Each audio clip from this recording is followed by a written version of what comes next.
Friends, how are you all? It is the 30th of March, 2021.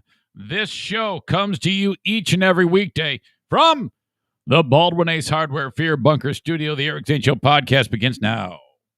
Oh, shit. I had it.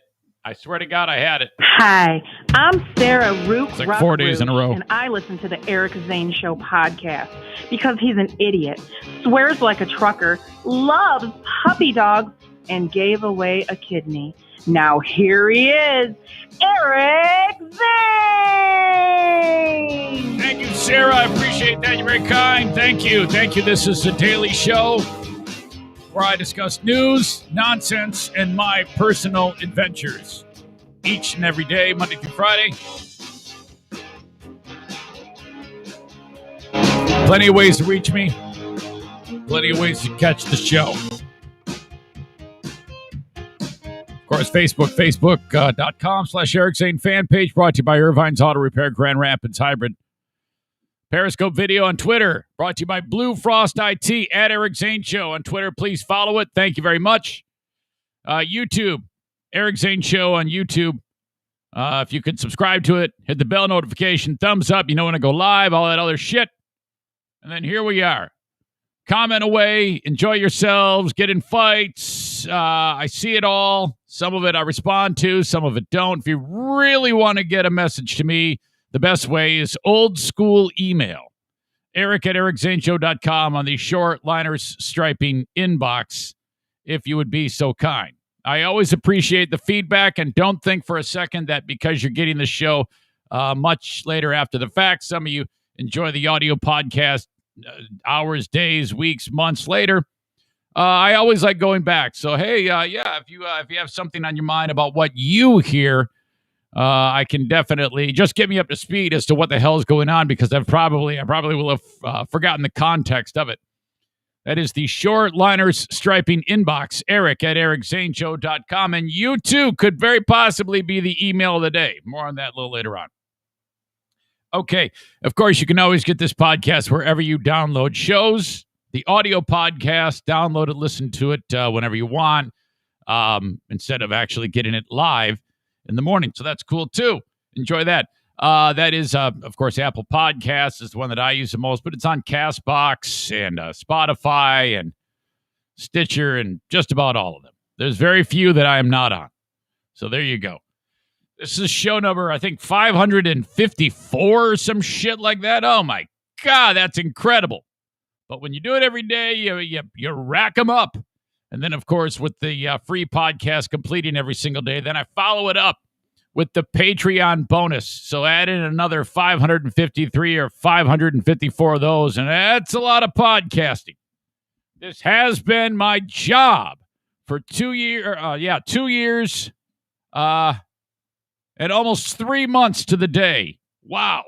You know, frankly, if this all ended today, if it all was like, all right, suddenly the internet is gone, you cannot do a podcast anymore, I would look at this as a rousing success. All right, we got 2 years and 3 months out of it. What the hell? So thank you so much for partaking in the podcast, supporting the sponsors, and all that other nonsense. Okay, a little bit of news here. And for a lot of you, it's going to take some catching up. But I'm going to be on another show coming up on what's going to be released to the public on April 11th. I'm going to record it on April 10th on Who Are These Podcasts? A lot of you have heard me mention this show many times. Maybe you checked it out. Maybe you didn't. The idea of the show is this guy named Carl for quite a long time now has been reviewing podcasts on his show. He lifts clips out of it, plays the stupid parts, the fuck-ups, and then he makes fun of them. Right up my alley. The background is last summer I was in Tennessee when I stumbled upon it when it said, "You might like this." And there was a picture of a garbage can with headphones on it, and it said, "Who are these podcasts?" And I didn't know what it was, clicked on it, and I liked it. I go, oh my God, it's right up my alley. So then I started listening to it. I listened to it a lot on that vacation. I reached out to Carl, and I said, and I actually talked about his show when I got back from vacation on this show. And I sent that to him. I was kind of like making a friend. Carl will say that was my attempt to try to have my show roasted on his show. Not true. We divide there. He still thinks that was intentional by me so that I could be roasted on his show like I would want that. But that was not the case. But I didn't hear back from him. And then some of you audience members, some guy named Garrett, I don't know who the hell it was. I think I've been introduced to him via email or something like that. He said, I was the guy who tipped Carl off about you. So Garrett tipped Carl off. And then he went, oh, shit, I got an email from that guy. And then he compared that. Oh, yeah, okay, great. So he featured my show on Who Are These Podcasts, and him and this guy named Andy ripped me a new one. It was brutal. But whatever, rolled with it, had a good time. Carl was on my show. I forgot what the I think it was leading up to that or after that or something like that. But we had a nice dialogue. It was fun. Since then, now there's a second story that goes along with this. One of the first, just a few months ago, Carl had a guy on his show, a comic, which you by now may know the name because I've said it enough, Chad Zumock on there. I had not heard of Chad prior to him being on Carl's show, but he was. They were reviewing a former Cleveland radio guy, and I forget who that was. Carl was roasting him. Zumock used to work with this guy and couldn't stand him. So he was super aggressive and he kind of rubbed me the wrong way for a lot of reasons without going too involved in that. It's just boring. But I was like, I don't think I like this guy at all. So, I wasn't the only one who didn't like him because I went onto the Who Are These Podcasts Reddit page and the audience hated this guy. And I was like, oh, okay, it's academic now, man. This guy's a total asshole. So I don't remember the specifics of why I didn't like him. I just knew I didn't like him. I don't need to have a play-by-play of why I didn't like him. I just know I did not like this guy at all. He just rubbed me the wrong way. Okay? So, through some text exchanges with Carl, I was like, I don't know why you even called on this guy. He's fucking terrible. What are you thinking? And then as time has passed, I have ripped on Zumock on this show. Most recently, about 2 weeks ago, I beat up Carl, tongue-in-cheek, and I also beat up Zumock because Carl had Zumock on again, which is a fucking miracle, on his Patreon, I guess. I think that's what happened. He's had him on more than once. It's all kind of blurry to me. But anyway, I made fun of Carl, and then I attacked Zumock, and Zumock found out about it. So he comes after me on Twitter, and you may have seen it. We got into a Twitter war. I was trolling him. I tried to hire him on Cameo. You remember all that? It was just like a week and a half ago. And he did not roll with it at all. Now, typically when this happens, this is always good for the parties involved because conflict like that always kind of builds. All right. And, but he wasn't about it. So he blocked me on Twitter. I don't give a shit. And I was going to leave him alone. And it kind of like died off. Now, add into this a comedian by the name of Chrissy Mayer. I'm not that big on comedy. I don't know shit about shit. But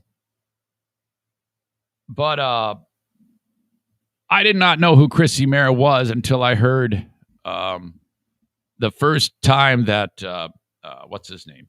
God, I can't remember his fucking name. The guy I was just talking about. Chad. Jesus. The first time I heard Zumock on Carl's show, he went after this Chrissy Mayer, and he was like just tearing her down and killing her. I was like, boy, I wonder what's going on there. Okay. So I didn't have all the information I needed. I just know that this guy Zumock, who I don't like, was being an asshole. Okay, great. A little bit of time passes. Carl goes on Mayer's show, and they have a conversation. And, I'm already jaded against Zumock, and I know he's an asshole based on just a handful of sentences. I pay attention to the dynamic between Mayer and Carl, and I go, well, this is bullshit. There is no way she is what he says she is, because I'm fucking 50 years old and I have a brain. This guy clearly is the problem here. So I get a little bit more background as to what's what, and I make my decision that he's crazy, she is not. That's all I park on. Now, I don't know anything else that has happened between them. I just know that she doesn't like him. He doesn't like her. I have been going over to Zumach's podcast to see what he publishes. Because, again, I just got into this Twitter war with him. And he hadn't put shit out in quite some time, like 10 days. He claims he's got this incredible podcast that's like bigger than Bill Burr or whatever. And, you know, he does, sometimes he's a little inconsistent in the content he puts out, because he put out a podcast March 16th, and it's not very good. He just sits there and kind of prattles for like 30 minutes. There's no real direction about shit. Now, and he's not that different than me because he's all alone. And, I mean, that is not the easiest thing in the world to do. And if you don't have any real direction, you don't know what the fuck you're talking about, you're going to sound like a cock. And he did. So, all right, there's that. Then he doesn't do shit until Sunday. And he titles the podcast, See You Next Tuesday. Well, it's the nasty word with an asterisk. He like, I don't know why he edited it. At the Capitol. A review. And I don't know what this is. So I click on it. And, okay, I don't want to shoot my wad here, because I'm going to be reviewing his podcast, this episode, on Carl's show. But I listened to it on the day it came out because, like I said, I am paying attention to what Zumach's doing because I want to see what's up. And in the hopes, I had hoped that he would mention me, but I'm too small fish, so he doesn't give a fuck. But what he does do is he reviews a quote-unquote documentary. It's not. He's in this, it appears to be this kind of like fraternity of these fucking idiot comics who don't like her, Chrissy Mayer, and I guess she has a significant other, a guy by the name of Frank Pellegrino. I don't know him. I don't know her. I just know her name from this fucking thing. I hadn't heard of any of these fucking people till Carl's fucking show. The only thing I'm sure of, Zumach equals asshole. In this 21-minute shit show, he quite literally is walking, and I can tell he's walking because he can only get 2 or 3 words in without taking a huge breath, and he's massively out of shape cardiovascularly. Walking around outside, you can hear cars passing, horns honking, and him just talking about this quote-unquote documentary, which is him and these comic idiots have put together this takedown, supposedly, really weird and shitty, poorly done, of this comic Chrissy Mayer and her significant other, I guess, Frank Pellegrino. And I'm like, and there's a lot of nuances to it that I'm going to break down in Carl's podcast, but I didn't even think I was going to break down this on Carl's podcast until later in the day. On Sunday or yesterday, it was Sunday, I go, hey, dude, have you heard what Zumach just published? No, I haven't. I go, all right, well, you need to. Check it out. I had no intention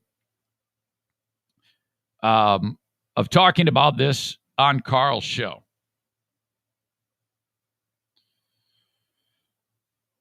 The suggestion was made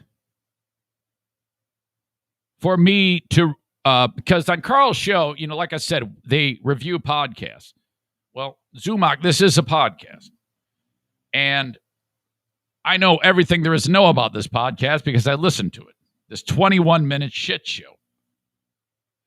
So the suggestion was made to me that I should break that podcast down on Carl's show. That is going to happen.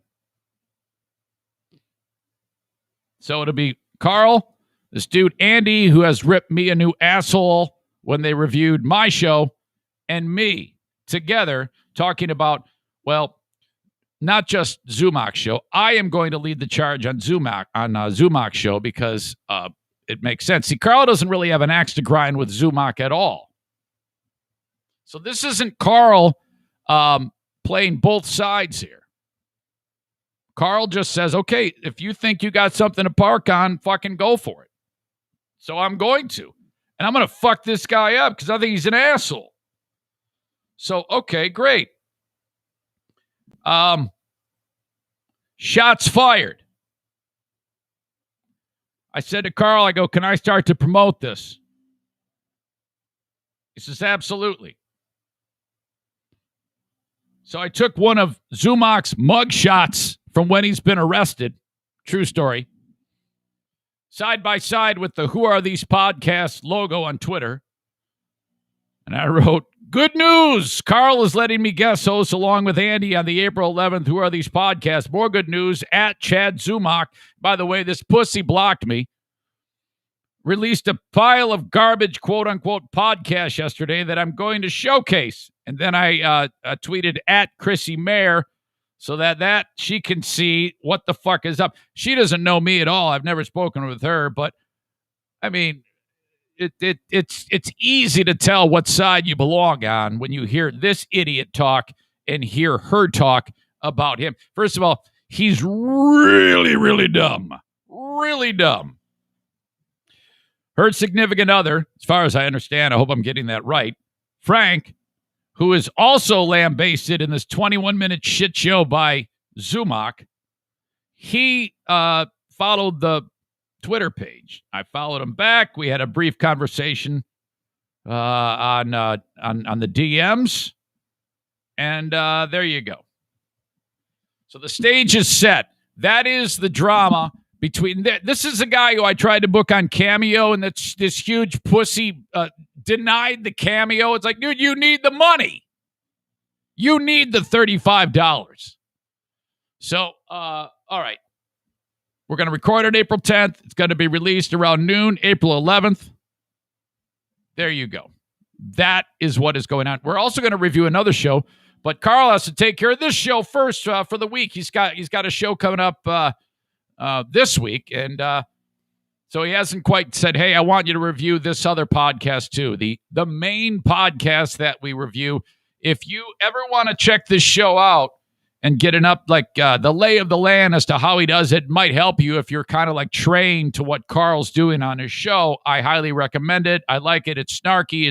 It's mean as shit, but it's kind of like a really intense roast for shows that they are beating the shit out of.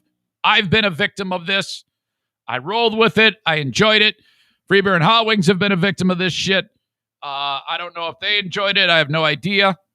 But it is what it is. I enjoy it. Who Are These Podcasts? If you go to the website, whoarethese.com, you can get a taste of it and download the audio podcast, whatever you want. And then there you go. Okay. Basketball last night. My God, I'm so into this. I cannot believe it. 2 games. First of all, the late game. Baylor is relentless. Holy crap. Arkansas is a very, very good team. And Baylor just, oh my God, Jesus. Early on in this game, it was kind of like, Arkansas would get to like within 12.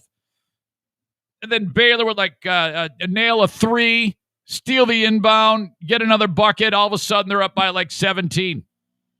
This is kind of like the thing. Arkansas never really got close in the first half at all. Second half, somehow, Arkansas starts to scrap their way back and get into this game.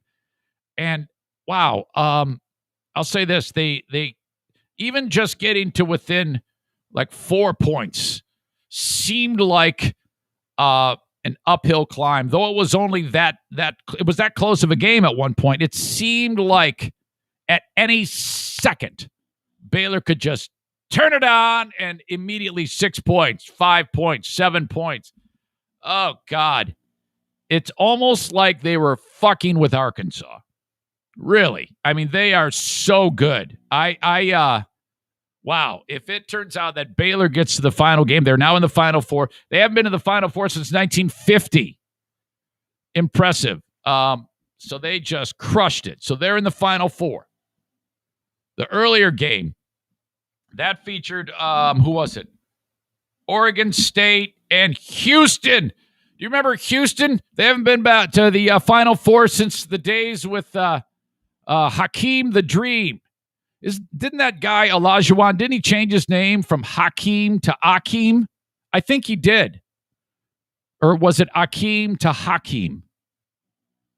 All you young people have no idea what I'm saying when I say Phi Slamma Jamma. Hakeem Olajuwon, NBA Hall of Famer. Clyde the Glide Drexler. Holy crap. Those guys were amazing. That whole team. That was back when college players used to stay for like 4 years, you know? Nowadays, they go to college, they play like one half of one game, and then they're in the NBA. Houston beats Oregon State. Did I say Oklahoma State earlier? I might have. Oregon State, here's the thing in this game. It was much like the Baylor game. You had Houston up for a good portion of the game, and then late in the game, well, probably like 10, 12 minutes left in the game in the second half, Oregon starts to chip away. And then they just got hot, and they started playing this kind of like trapping, this type of aggressive defense. And Houston, it was fucking Houston up, man. They couldn't do shit. That game, I thought there was a better chance for the underdog to come back and win. And they got to within like 2 points or something like that. Oregon State with just a handful of minutes left. And then Oregon State forgot how to play basketball. Did you see this? They're kicking the shit out of the ball all over the court. They're dribbling it up. The guy fucking falls down. The ball goes flying. Some other idiot. By the way, I love the way college or young people are wearing their hair these days. The hair is really long.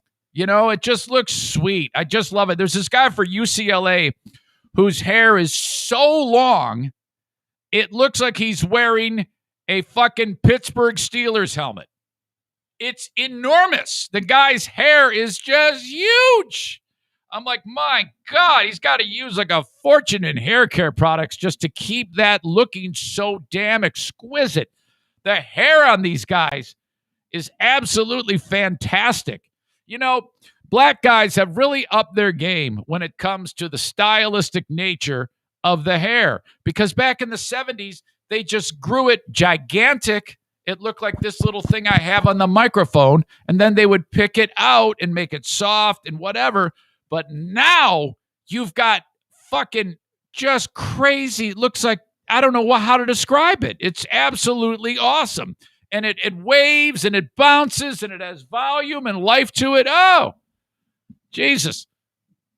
Okay. So these guys for Oregon State are just booting the shit out of the ball, bouncing it off his foot. The ball goes flying. They forgot how to play basketball. It was terrible.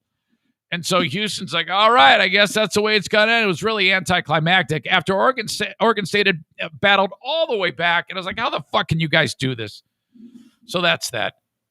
Though it is Houston and Baylor punch their tickets for the Final Four. Schedule today. NCAA men's schedule Tuesday. I know Michigan and UCLA. Okay. Let's see. Oh, the Michigan game is the late game. By the way, did you see that stat on TV that Michigan is the only team east of the Mississippi River that is still alive? It's all teams to the west of the Mississippi River. 7:15. USC is rolling this boulder uphill against Gonzaga. Oh my God, Gonzaga is so good right now. The best looking teams in the tournament are Gonzaga, Baylor, and then Michigan. Okay. UCLA is scrappy, but I don't know. I don't know if they've got enough horses to beat Michigan. USC, there's no way they're beating Gonzaga. It's going to be number one seeded Michigan in the Final Four. It's going to be number one seeded Gonzaga in the Final Four. number 1 seeded Baylor in the Final Four, and I think Houston is a 2. I'm not sure. Yes, no. Yes, Houston is a 2. Now, when I made my bracket, I did pick Michigan all the way to win the whole damn thing. But believe me, I have no idea what the fuck I am doing. None. None of you do. I don't give a shit how much college basketball you watch. You don't know what the hell you're doing. You're just picking numbers, okay? It says, it looks good. It doesn't matter anyway, because the whole thing gets fucked up 3 minutes into the very first game that is played. Everything is always topsy-turvy in this thing. It's absolutely fantastic. I would say that between the college football national championship, the men's college basketball national championship, and the Super Bowl, those are the biggest things going in sports, and I don't know which one is the biggest. It's got to be the Super Bowl, I guess, huh? I don't know. Welcome in. This is a great crowd. Thank you so much for being part of this podcast. I see the usual faces of there. Kyler, Tyler, Adam, Rick Steinebach. Rick writes, ever since paintball took over my weekends, I lost most of my college basketball and football knowledge. I'm right there with you, man. I don't know shit about any of this, but I do like drama. And just accidentally kind of stumbling on the games when Oral Roberts lost to Arkansas over the weekend, I'm like, oh man, I am all about this. I'm like, I haven't watched TV in so long. I very rarely actually turn on an actual TV. If I'm going to watch anything, I'm going to watch it on my phone or the iPad. But for this, I actually turned on the TV, and on my TV with the Comcast, it tells you the last time you turned it on, the box, and it says, "Welcome back. You haven't had this on in 4 months." My God. Josh says, you never did have any knowledge, Eric. Well, no, I didn't, but I still watched it. I still paid a lot of attention to it. Why is it, Josh, that you wake up every fucking day and you just, hey, I got to go and rip Eric a new asshole because I think he's stupid? Yeah, am I your fucking punching bag, Josh? What the fuck, man? How the fuck can I take shit from somebody with a haircut like that? Son of a bitch. All right. The stupid boat is free. Okay, can you imagine being the captain of that boat? Because before you actually get back to work, get back to the home office to get fired,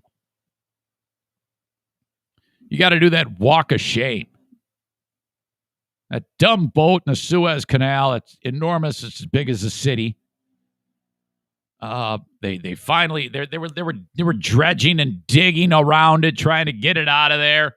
And the captain's, oh fuck, man, what does he do? Does he like stay on the boat and just has he been sweating it for the past week? Like, oh shit, man, my ass is grass. He's trying to talk his way out of this shit when the boss says, okay, so how the fuck did you do this?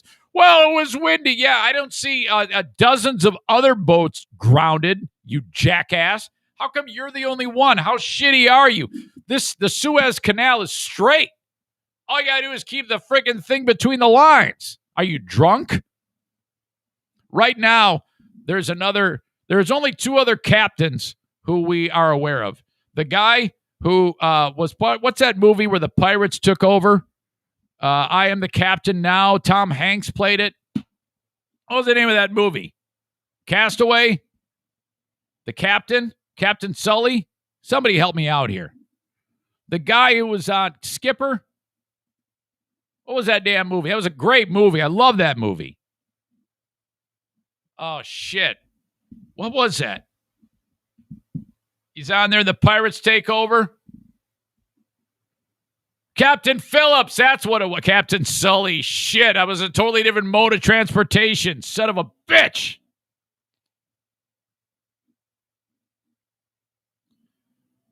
You know that guy, you know Captain Phillips, and then you know the guy who was in charge of the Exxon Valdez. You remember that dude? You old people will know that. I forget his name. The stupid idiot was shit-faced drunk, and he's the captain on an oil rig, and he grounds it in Alaska, and all the oil comes pouring out. Everything's still screwed up there. All the ducks are still like, oh, come on, man. Remember that everybody showed up with like Dawn dish detergent to clean the ducks? Oh, my God. What an unbelievable environmental disaster.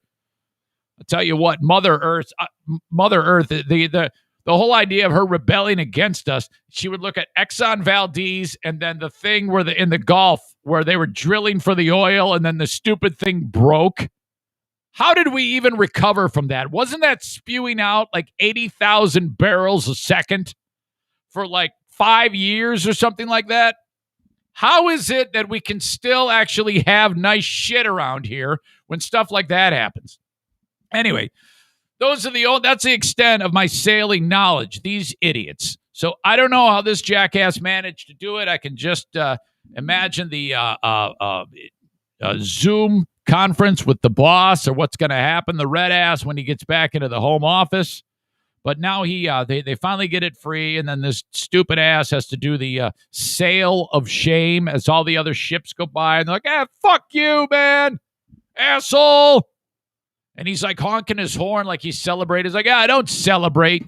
You just basically put the world on hold for 8 days. Okay, you are now right up there with COVID for the world fucking stopping. Ugh. Son of a bitch. But anyway, it's free. All right, a lot to get to on the show today. Captain Underpants, the author, forget his name right now, but I'll have it in a second. He had to go on an apology tour. Are you familiar with the books Captain Underpants? Your kids love Captain Underpants. I know my kids did. Well, the guy who wrote that book, he came up with some spin-off characters. Similar type of animation, that style. And, the book that he made, wow, had to be pulled. Now, I know a lot of you are going to be like, there's some real similarities here to frickin' Dr. Seuss. No. Well, being that it is a book, okay, and that we are discussing an Asian character, all right, I guess. But make no mistake, because I am against kind of this thing being, I am against this book being canceled. I think it's too much. And I know a lot of you are going to be like, well, wait a minute here. Zane, how can you say Seuss, those books should have been banned, but not Captain Underpants?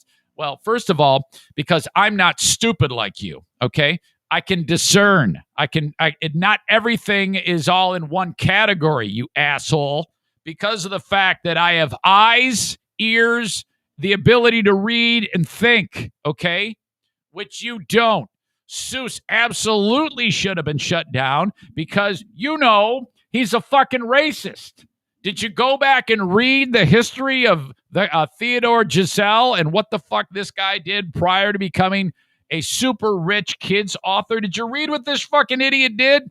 This guy's crazy, or he was crazy. He's dead now, thank God. So don't even go there, okay? Not the same thing at all. Not even remotely close. The only similarities in the story is that this is a kid's book and that the book is being canceled. I feel that the Captain Underpants book, Hook and Glook, should not be canceled. I'll get to more of this in a second as to why. But don't for a second sit there with your comments, fucking Zane, he does this but not that. Yeah, it's way different. So shut up. All right, there we go. My gosh, Lil NAS X. Am I saying that right? Lil NAS X? I don't know. I don't know who this person is. I've guess seen the name. Rapper? I don't care. Because he's absolutely brilliant. I am always excited when people do weirdo shit for marketing and everybody gets just wound up. It is such good news to the marketing world when people do that. This is absolutely brilliant. Oh my God. He has turned the world on its ear with his quote unquote Satan shoes. And it's really fantastic. And it's all because the world is stupid. It really is. There's a COVID scam that's going on around where I live, and I don't understand why people would do this. I don't understand what's in it for the people that are perpetuating the scam. What's going on? And one of those stupid-ass Capitol insurrection jackasses has been busted, and it was not hard for the feds to think they had the right guy. Side note, which it just popped into my brain, which you get that all the time in this podcast. There is a guy, I don't know his name. He's probably seated right now, maybe 6 miles from where I'm sitting right now. He is one of, I don't even know the specifics. I know that there is a township board or something like that in Allendale, Michigan, which is the town right next to this one, these are all small ass towns. I live in a small town, and small towns near me.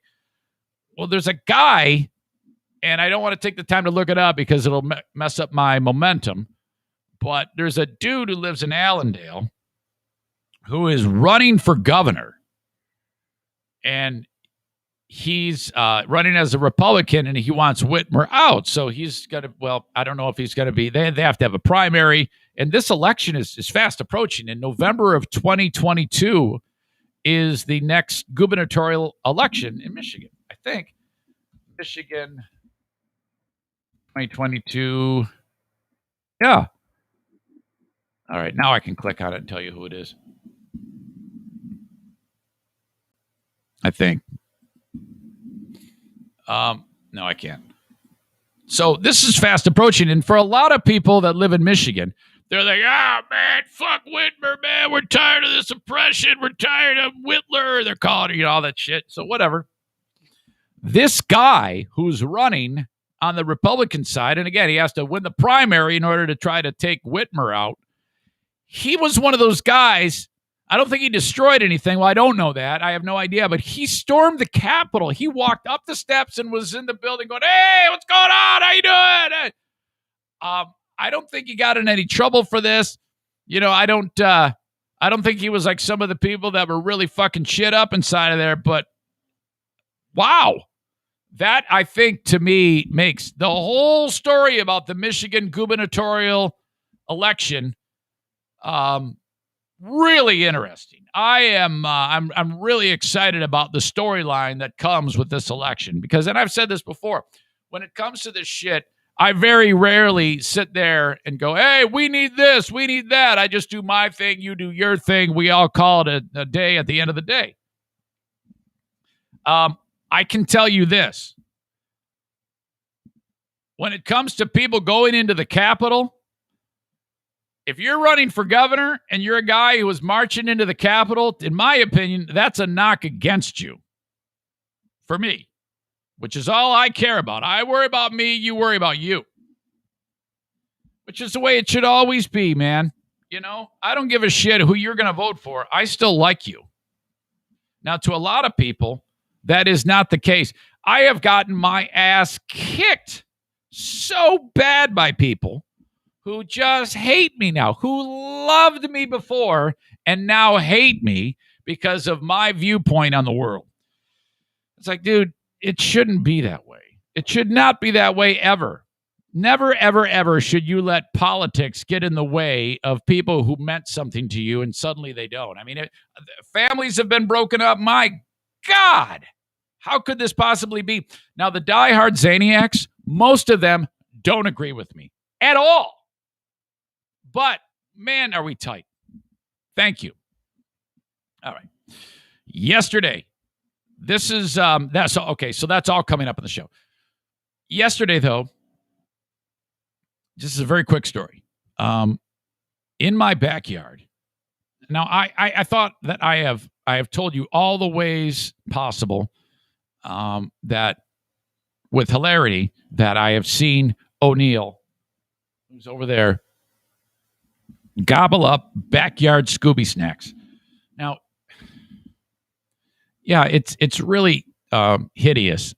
And for a period of time after he eats poo in the backyard, I don't love him. It's a clock that gets like half a second longer each time it happens. So the very first time when O'Neill was a baby dog that I saw O'Neill eat poo, for a window of time, I hated that dog. And then that time elapsed, and I loved him again. Every single time I see O'Neill eat poo, it increases in length that I hate the dog. That's probably only a short amount of seconds. But I'm like, I mean, it's just the worst. So I've been in the backyard cleaning up poo, a lot of it. Now that there is no snow and I have a little bit of free time when they go out. So there I am. I'm cleaning up poo in the backyard. And okay, that's it. And because I don't want to see this. I don't want to see this. I don't want it to happen. It's awful. Hang on. All this yelling is making me sweat. So I let them out yesterday. I've done a hell of a job, a very thorough job cleaning up the poo because I don't want him to do it. Now, in the backyard, we've got in-ground pool. Yeah, used to be some good earning days. It's back in the day. We don't have that now. So the pool has one of these covers on it that looks like a trampoline. Okay, they call it a safety cover. It just goes right over the top of it, and like you can walk on it. It's a lot like a trampoline. It's not nearly as tight as a trampoline, but similar type of like feel to it. I've cleaned up all the poop, and the dogs are chasing each other. So O'Neill is always the one getting chased. It goes O'Neill running, and he's extremely fast and nimble. Daisy, slow as shit, chasing him. Bruce trying to hump Daisy. And Benny kind of orbiting, wondering if it's okay for him to join the playtime because he's so scattered. He thinks he's doing something wrong all the time. It's really cute because he'll run up and then he'll look back at me like he's about to get in trouble. And I'm like, go, do dog stuff. The dog, he used to be abused. So he's always freaking out that he's doing something wrong. O'Neill is leading the charge. At about the same time that he goes over the safety cover on the pool, I noticed that there's turds on there that because of the impact and it's causing the turds to bounce. They're flying, about 3 or 4 of them, hard turds on top of there, like Mexican jumping beans. And they're getting like 6, 8 inches, 10 inches of lift. And at about the time that I noticed them, O'Neill has left the safety cover, turned around, and is now running back. My eyes are on the turds. They're not even on O'Neill. They're still bouncing as O'Neill is now back on the safety cover. And then as quick as a flash, yes, absolutely. Can you see this in your brain like I can right now? As he gets close to it, like a fucking T-Rex, he opens his mouth. As it flies up, he gobbled the energy Scooby snack of feces in his mouth and is now running while he's chewing it. Oh my gosh. And I'm like, holy shit, man. Of course, the ones I leave now are bouncing like jumping beans on there, and he gobbled it up with unbelievable dexterity as it flew into the air. And he's thinking, oh, this is great. It's like a fucking video game for this dog. It's like a dog that runs around like Pac-Man, gets chased by the other dogs, and then instead of eating those little dots, he's eating hard turds. I'm like, O'Neill, no! And he's like, what did I do? What is this delicious Scooby snack? Holy shit. Get in here. Oh, fuck. So bad. So then I hated him for a few seconds. I get in the fucking house, and his ears are down. He's got a little cropped tail, and it's straight down. Oh, fuck. It's the worst day of my life. Get the fuck in the house, O'Neill. Fuck. Terrible. All the other dogs like, what? Yeah, O'Neill wrecked it, man. The party's over. Come on in. Dog's eating shit. Fuck. All right. That's the open of the Eric Zane Show podcast. The open and the live streams are brought to you by great sponsors like JM Synthetics. Several ways to get the products, the AMSOIL products from JM Synthetics. jmsynthetics.com. This is what I suggest. Go to shop online, shop by product, and then you're looking at it and go, I need some motor oil. I need some bearing and chassis grease. I need some gear lube and some antifreeze and coolant. Pick that out, and then on the homepage, there's a phone number. That's Jason Mays' phone number, 616-747-0233. Call him up and say, hey, Mays. Yeah, what? Hey, this is what I need. Or this is what I need. Why can't I talk? This is what I need, is what I said. This is what I need. He's going to order that shit, and then he's going to get it to you. Now, you can just order it on the website. But the thing that helps Jason out the most is the way I just described to you, okay? I suggest you do it that way. Products for your car, light truck, motorcycle, ATV, UTV, snowmobile, marine outboard, PWC, small engine, heavy duty, all there. An authorized AMSOIL dealer. If you happen to be in the red state area of Ionia Outdoors, okay, when you go in there, first of all, if you have a mask on, those hillbillies are probably going to be like, fucking no mask. I'm just kidding. Anyway, go into that hillbilly store, and there's an AMSOIL display there. That's also Maze's. So if you're in that shit kicker neck of the woods, you can buy the shit there. Thank you to JM Synthetics for being a sponsor on the podcast. jmsynthetics.com. I still owe you a phone call because I need some filters for the Civic. I'm going to attempt to do that on my own. Probably going to result in a catastrophe. And I need a case of 5W30. Calling you this week. I swear to God, I'm doing that. Hang on. I got to put it on my list of things to do because I keep telling you that. And you're like, you keep telling me you're going to, and then you don't do it. AMSOIL Maze.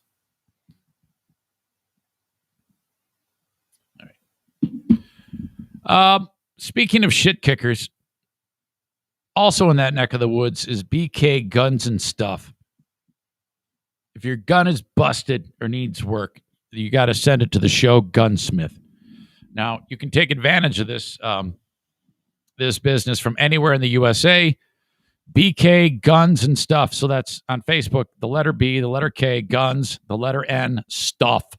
Okay? Check them out on Facebook. You can also get to their page by going to my page, ericzaneshow.com, and click on their logo to take you right to their setup there. And you can reach out to them via the website, via the Facebook page, or call Benjamin, who really needs to work on his communication because his freaking voicemail is full. 616-902-2447. You can also text him on that. Hey, I'm so-and-so from Tallahassee, Florida. Eric Zane sent me. I want you to fix my 22. And then he can tell you the details and how that works. BK Guns and Stuff. All right. Covering a lot of ground today. Try to keep up. So when you were in school, did you ever do the deal where there was like a book order? You old people will remember this. I always loved it because they like send you like the 3-page scholastic thing about the books you can buy. You know, maybe like the dinosaur thing, the crossword puzzle, maybe Charlotte's Web. You take it home. Mom says, we're poor. Remember, your dad left us. You can only get one book. Shit, I wanted all these books, Ma. No. You can just get one. All right, you get the one book. Take it back. Give it to the teacher. A few weeks later, all the kids show up. They got their big stacks of books they get. I get the one fucking book. It's like, 6 pages. Feel like an asshole. Everybody's got their big stack of books. There's me with one, wearing my Trax tennis shoes and my Tough Skins pants. Fuck. It's all coming out today. ADHD is on high. Well, Scholastic, they distribute the Captain Underpants books. The author of Captain Underpants is Dave Pikey. As years went on, Pikey came up with spin-off characters called Ook and Glook. They're a couple cavemen. One's a white guy, one's a black guy. And Ook and Glook Kung Fu Cavemen from the Future is the name of the title. Some dude who's he's like of Korean descent, lives in the U.S., got pissed off because Ook and Gluck befriended a martial arts instructor named Master Wong, who trains them in Kung Fu and ultimately helps them save the day. Dave Pikey and the book are being accused of passive racism. I'm not sure entirely what that means. Speaking out of school, perhaps that means someone who didn't know it was racist, but it is. I don't know. I'm not a victim of racism. I can't put myself in the shoes of someone who feels like something like they're being discriminated against. Do I think it's bullshit? Absolutely. All right. So this one dude who he's got a couple of kids. Billy Kim is his name, a Korean-American father of 2 kids. He got his hands on a couple of the books, or on this book, and he made a fuss about it on a change.org petition, and the story went viral. And nowadays, this is all you need. You need an idea in your head that something shouldn't be the way it is. And if you're lucky, you can have the story go viral, and then I guess you can change the damn word. Am I saying pikey? I think it's pilkey. It looked like pikey with my old man eyes, but I think it's pilkey. Pilkey. Yeah. Well, Scholastic, this worked. This worked like a charm. This guy, Billy Kim, a handful of days ago, he did a change.org petition, said, holy shit, this is terrible. This is so damaging. It's not. And he said, this is so bad for the world. My God, what are we going to do? We cannot have this. And this guy's kids love the books. They love the books. And he did the change.org petition, and Scholastic is bending over and saying, yes, Billy Kim, you punish us. Put it to us, but good. And then Pilkey's the same way. He's like, oh my God, I've been so bad. I am so horrible. I am such an absolute, punish me, Billy Kim, punish me. Billy started the change.org petition. I'm going to get into some of that in a second about the novel. He noted several problematic instances in the book. He said that in the book, they included dashes for eyes for the Asian characters. Now, I don't want to sound like a fucking idiot here, but there are books that do have to depict people from different cultures, right? Can we not? I mean, if you are making a book and you're having other cultures interact in the book, why is it not okay to differentiate by the way people actually look? I mean, it's a fact. There are people who do have different eye shape in different parts of the world. Are we to make Asians have eyes that don't look like the way they are? I mean, I'm asking. This guy didn't like dashes for eyes. Now, real quick, going back to the Seuss thing, you got to look at Seuss's body of work prior to making the books. It's all there. You just got to find it. This guy was fucking crazy. Dave Pilkey is not. There's nothing to indicate there is any harm that is coming from a place of insensitivity or anything like that. Okay? And in the book, Billy Kim has a problem with the storyline. First of all, he also doesn't like that there are stereotypical Chinese proverbs used. And by the way, I have not actually, none of these stories that are covering it, they don't show the pictures. They don't show the actual text from the book. There's nothing. It's just descriptions in news stories about this, which, I mean, that's the lens of the news story. I need to see the fucking book, okay? like in the Seuss thing, you've got a long history of him saying horrible things about Japanese Americans and black people, and that's all written down. It's all there. I didn't make that up. That's all in there. And then, so then when you look on to think that I saw it on Mulberry Street, and he's got an Asian guy eating with chopsticks with the pointy hat running down the street with the giant teeth and the fucking slanty eyes. Well, fuck yeah, that's a problem. This is not. Apparently also a problem for Billy Kim is in the storyline, the Kung Fu master had to be rescued by Ook and Glook using their Kung Fu skills. And he's like, well, while it is appreciated that they are pulling the book from hold on. He said, it doesn't make sense that these guys, Ook and Glook, who they just learned karate, how can they have skills better than the Kung Fu master? Oh my God. So he has a problem with the fucking storyline of a story called Ook and Glook where they rescue the Kung Fu master and they're all friends afterwards. It was Pikey. He actually made something. He said, made some statement. He goes, look, no, this was initially supposed to be a story about unity and people coming together. The book follows Ook and Glook, two cave kids from the fictional town of Caveland in 500,001 BC. After they get transported to the future, discover an evil corporation is stealing natural resources for their town. They befriend a martial arts instructor named Master Wong, who trains them in Kung Fu and ultimately helps them save the day. All right.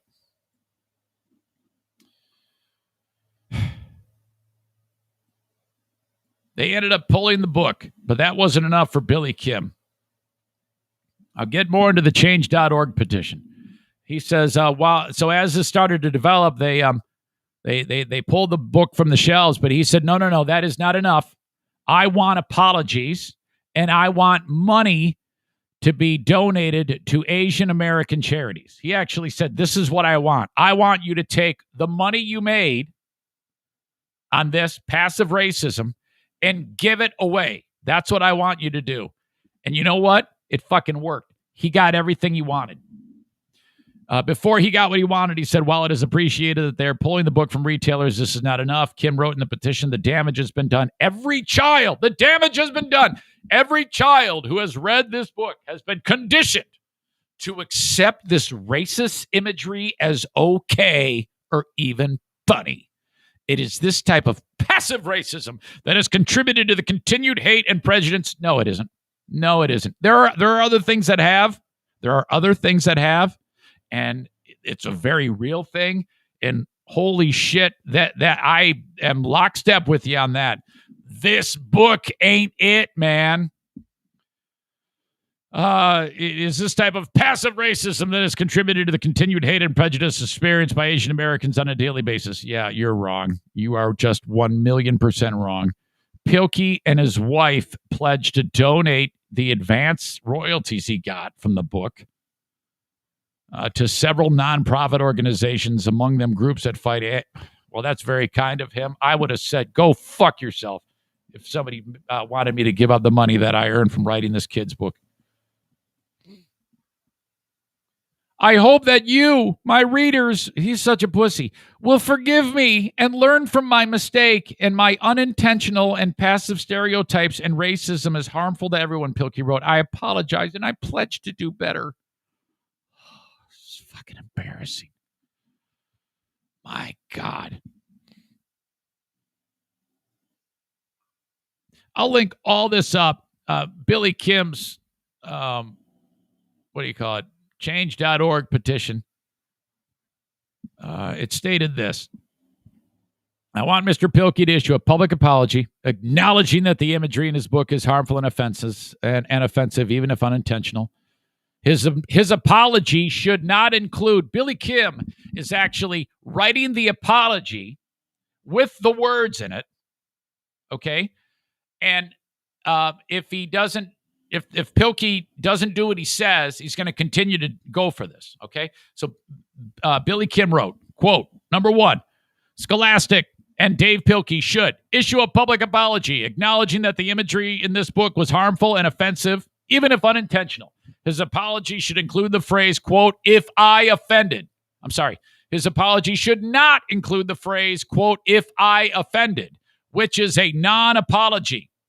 He's writing the apology for Pilkey. How do you feel good about this if you write an apology for someone and someone says it? What? The apology should be publicized so as to put as many schools, libraries, retailers, and parents on notice about the harmful content in this book. Number 2, Scholastic should issue a public apology for failing to properly edit the book and publishing and endorsing the book. The apology should be publicized so as to put as many schools, libraries, retailers, and parents on notice about the harmful content in this book. Number 3, Scholastic should also connect with all the schools and libraries it works with and privately advise them of this issue regarding Ook and Glook so they may make an informed decision as to whether or not they continue circulating the book. Can you believe this? Scholastic and Mr. Pilkey should make a public donation to the Asian American PI, I don't know what that stands for, community. Seeing as how Scholastic is headquartered in downtown New York, it may make sense to donate to a local NYC organization such as welcome to Chinatown.com. Wow. It so worked. Scholastic said, we're sorry, Mr. Kim. This is the timing on this is perfect. I give Kim credit. He did it at a time when there is a real problem with Asian Americans being attacked and hurt. Agreed. I'm with you on that. But the fact that you turned all your guns during this time on the Ook and Glook books is fucking embarrassing. Horrible. Stupid thing. And so now it solidifies that, now it's been affirmed. All some idiot has to do is do a stupid fucking petition and everything's going to be upside down. Okay? My God. Pilkey wrote, it was and is wrong and harmful to my age. Hold on a second. Let me get to his whole apology.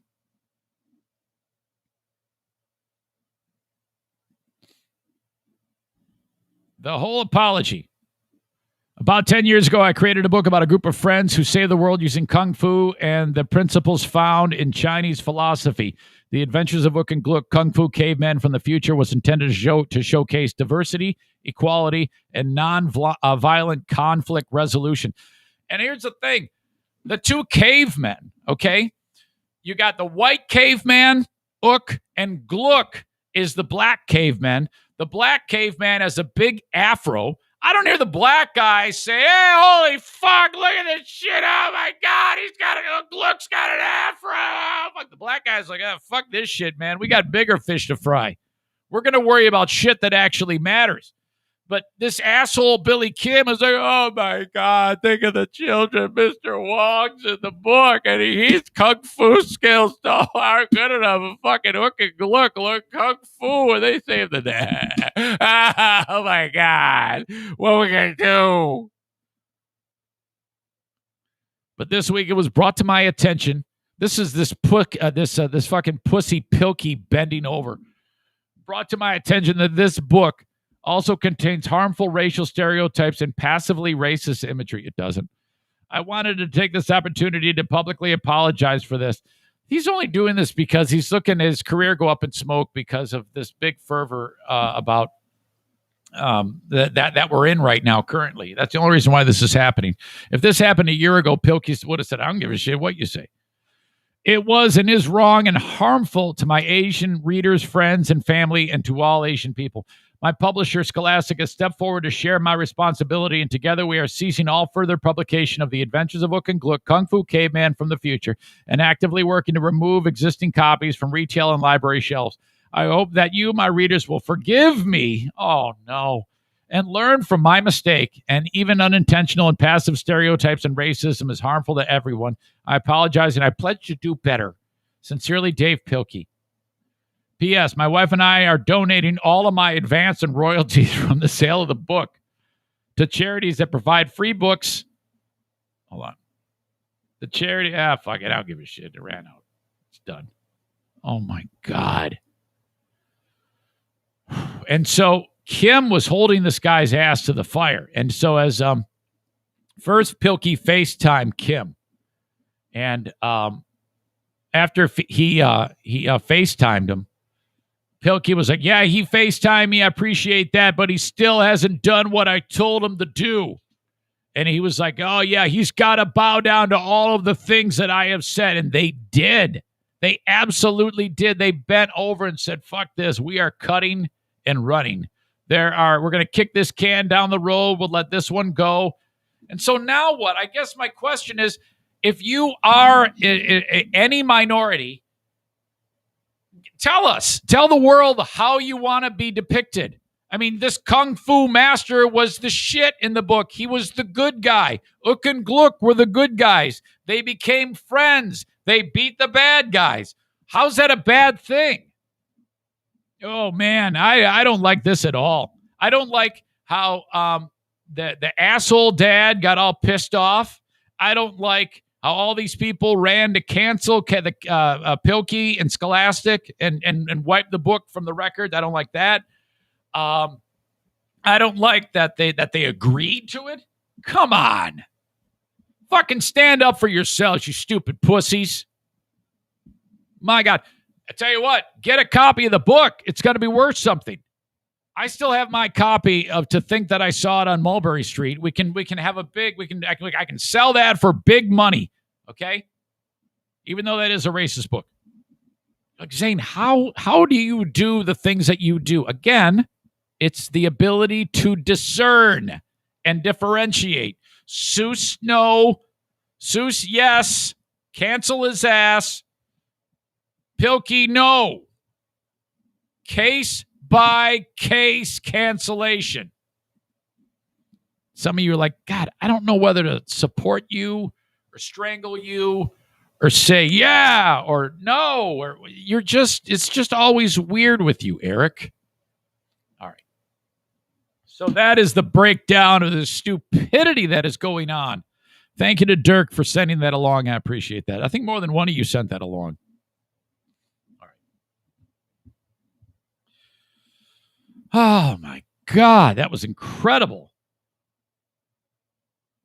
As you know, on the screen, I've got the comments so you can follow along with what people are saying. I can't really see it now. Yeah, I guess I can. Nick says cancel culture. Disagree. Some shit needs punishment, you dummy. What about Bill Cosby? What about the rape king of the world? Okay? If Bill Cosby gets canceled, Nick, you stupid slut, are you going to be like, no way, man, I love Bill Cosby? Come on. Josh says, take the comments down so that people can't see them on the live stream.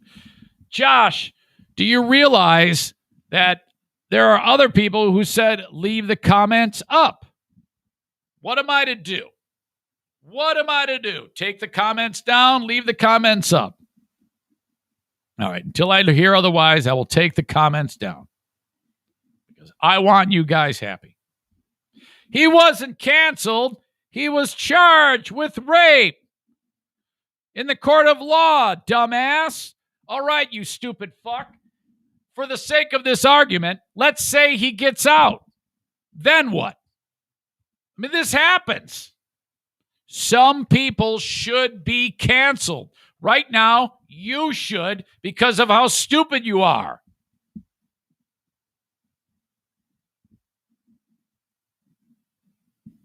Kyler says, Josh, you fucker, I want the comments. Josh says, just voicing my opinion. Pain in the ass Dirk says, put the comments up so we can see comments across the platforms. Good idea. I like that better. Fuck you, Josh. Quit telling me what to do, fucker. I don't tell you how to make the fucking fries. Shut up. No one else tell me what to do. I like it. Eat tons of shit if you don't. Okay. Hey, help the show out by getting a damn t-shirt. EricZaneShow.com. Click merch. I think it was Jacob from Bennett Flooring Installation. He said, you need something that says telling people to go fuck themselves since 2019, which is when the podcast started. And then instead of fuck, it'll be like asterisk, pound sign, shit like that. So maybe I'll leave the F in and then the symbols and then the K. Or maybe just the F and then symbols. Telling people to go fuck themselves since 2019. Okay. That might be a good idea. I think that's my favorite idea right now. We could get T-shirts for various members of the show. Like we could put Kenny's face on there and it could say, my back. Kenny, you down with that? If you have a merch idea, send me an email, eric@ericzaneshow.com. I can get a quick turnaround from Jericho on the merch. That reminds me, speaking of Jericho,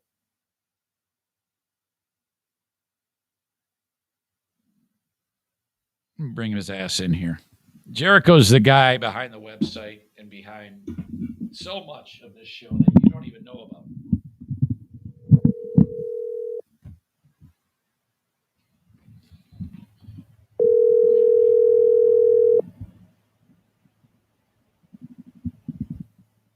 Come on, Jericho, don't let me down.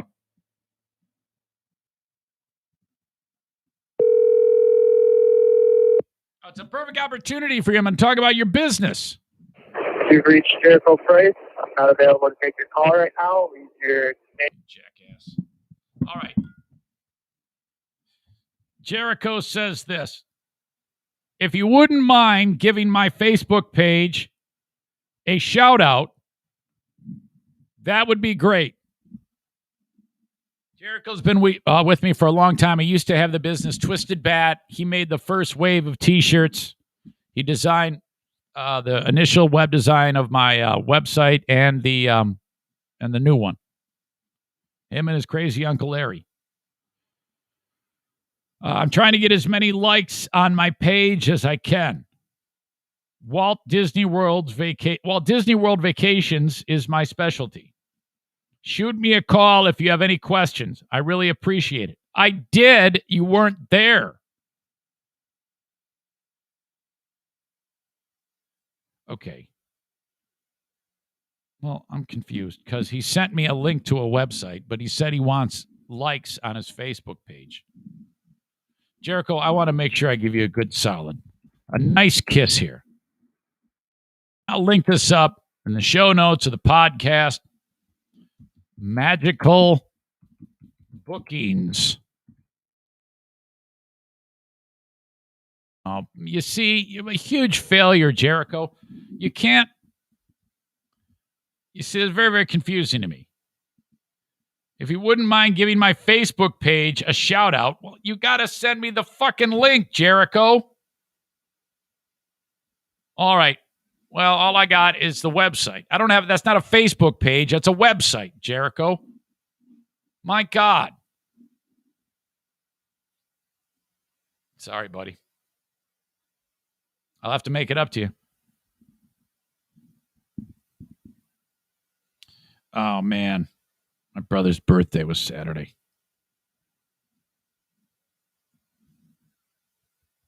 This is my oldest brother.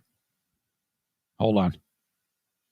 I did it again. Missed your birthday, period. I think that's 15 years in a row. Happy birthday, period. I suck. Oh, man. That's embarrassing. Okay. Thanks again to my friends over at the Mario Flores Lakeshore team of Van Dyke Mortgage.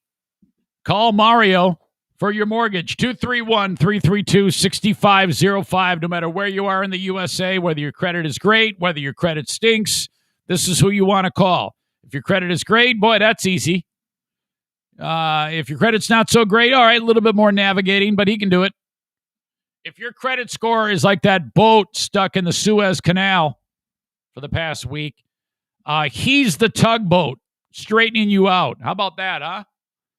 NMLS number 3035, For some of you, you're going to be able to get an interest rate down near 2%. For some of you other people, where the credit is an issue, you're not even going to get close to 2%. But he can get you into a mortgage more than likely. And then you're paying on your own piece of property, your own home, instead of some guy you're giving rent to.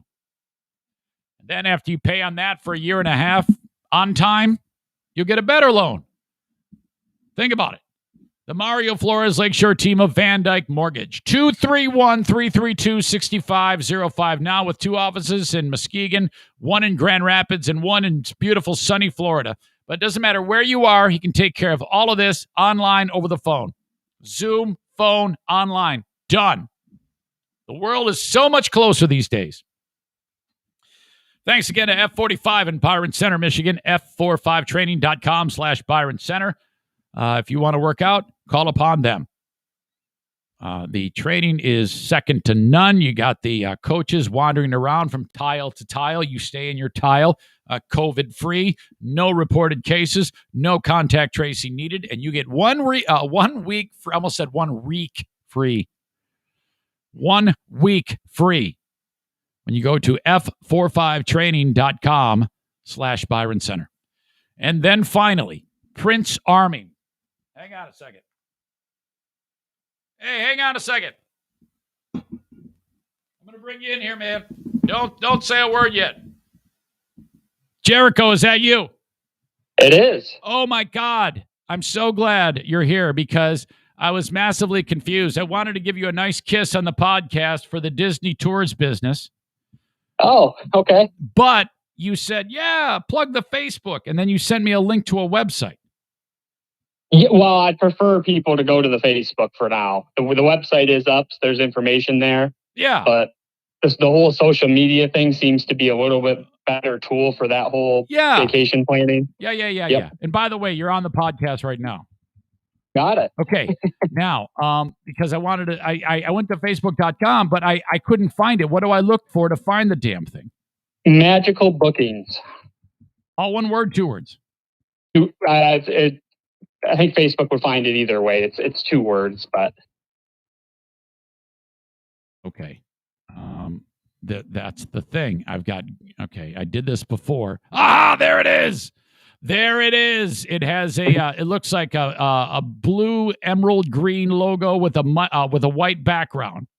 Yep, that's it. Magical Bookings, at Magical Bookings on Facebook. You know, when you weren't on here, I did the same exact thing and just missed it. So I was blaming you, but it was just my inability to actually look. Got it. That makes sense. So if someone wants to go to Disney and catch COVID, just kidding. Why is this important that they call upon you to do this? So I'll give you just a quick little backstory of the whole deal. So I've always been a huge Disney fan. You know, I actually at one point, that's like what I was going to go to school for, was to like work at Disney in like the animation department. Okay. So I've been a big Disney fan for years. We planned a Disney trip. We were going to take our 4-year-old daughter, and then COVID hit. This was, back last year. So we actually rescheduled the trip like 3 times, and we finally got to go about 3 weeks ago.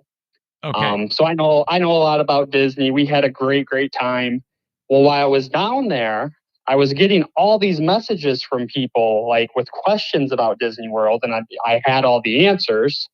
And then like we were doing things, and then people that have been to Disney before were like, "Oh, I didn't know you could do that there," or "Hey, where's this at?" So I looked at my wife and said, "Well, you know what? Maybe there's something to helping people plan their Disney trips."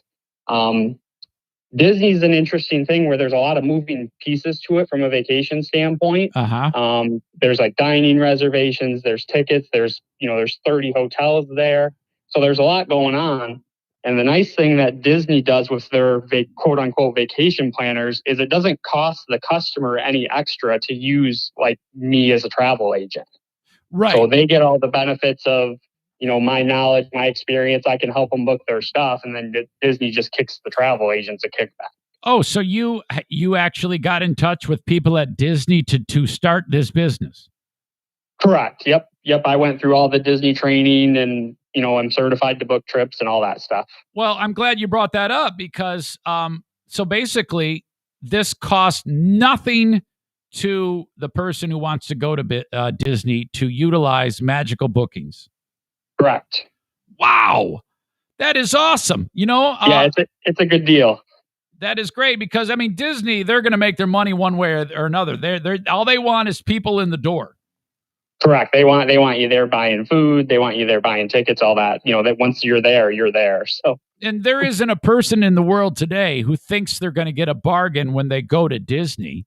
So, I mean, if you are planning on doing the adventure with your kids, well, I mean, to me, it would make sense to have someone help you in the planning. And that's crazy that you, with your vast knowledge of it, suddenly just turned around and made it a business while you were there. Yeah, it's pretty much how it happened. I was getting all these messages, and I was like, "All right, hold on a second. I'm missing something here." Nobody thinks like that, Jericho. That's remarkable. I mean, yep. So while you're on the trip, you go, "Hey, I think we got something here. We can do this." Yep. Oh my God! Has anybody utilized you yet? Yeah, actually, and this is more of the into the weeds with a customer, but your dining reservations, those open up 60 days before you go on your trip. So at the 60-day mark, that's when you want to start making your reservations.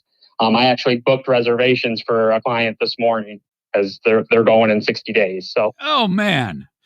So how much time do you think you have to put in for every single person on average who's doing the trip? I mean, like what is it? I'm just curious as to. It depends. It kind of all depends on how long they want to go, how much stuff they want to do. I mean, the clients that I'm working with now, only a few hours. You kind of get you meet with them, you get the lay of land of what they want to do, and just kind of go from there. Did like Disney? Did they have to like test your knowledge of what you know? Do they have to like say, all right, we need to vet you to make sure you know what the fuck you're talking about? No, not too bad. They do offer what they call like the Disney College, where you go through that and you get a little certificate that proves that you took the test and passed the test. You can book people even if you haven't passed that. But it's just another little, hey, here's some certification that I know what I'm talking about. Yeah. So. They don't care. They're like, just get people in here. Exactly. Mm-hmm. Wow. Do you know the place at Disney where the kid got eaten by the alligator? Not exactly. But we had our 4-year-old with us, and there's signs by all the water, there's certain spots you shouldn't play in. And exactly. I had mentioned to my wife that story, and she happened to overhear me. So the whole time she's like, I don't want to get eaten by an alligator. Yeah, that's like, right, that's true. Stay out of there. And alligators there are as abundant as like ants. They're everywhere. I mean, seriously. Florida, My God. Well, I love it, man. I'm going to link it up, and then people can check it out. And then hopefully they'll book you. If you do happen to utilize Jericho's service, which is free, it's free, please mention me, okay? All right. All right, man. I'm happy for you. Thanks again. By the way, Jericho is the guy who designed the Eric Zane Show podcast logo back in the day. Isn't that right? Yeah, it's the most underpaid logo I ever did. That's what I always say when I see it everywhere. It absolutely is, man. It's been on billboards. It's on T-shirts. Oh, my God. Okay, I've got some new T-shirt ideas for you, too. Just one more thing for you to do as you are the T-shirt designer. Yeah, I'll add it to the list. All right, buddy. Thank you. Yep, thanks. Good job. There you go. At Magical Bookings on Facebook. I promised Jericho I'd plug the hell out of him. So there you go. Nice guy. I love that dude so much. And his name's Jericho. What a great name. Isn't that a biblical name?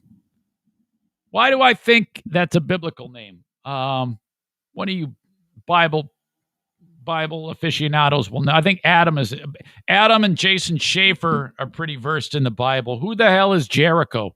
Isn't there something like Walls of Jericho? Why am I thinking that? It's in there somewhere. I'm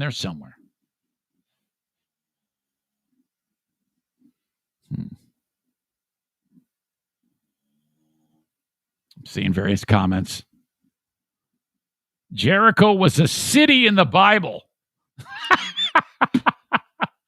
There we go. Walls of Jericho. That makes sense. It wasn't a person. Dumbass. Seems like everybody knows this except me. All right. Okay, I was talking about Jericho. He called. Wait, I was talking about Prince Arming. If you want to get your pistol license, reach out to my friends at Prince Arming, 616-204-1705. Check out the classes real quick. Sorry, I'm totally distracted. Focus, Eric. Still, this is important. Pistol class. 2-dayer, Wednesday, April 14th, and Saturday, April 17th.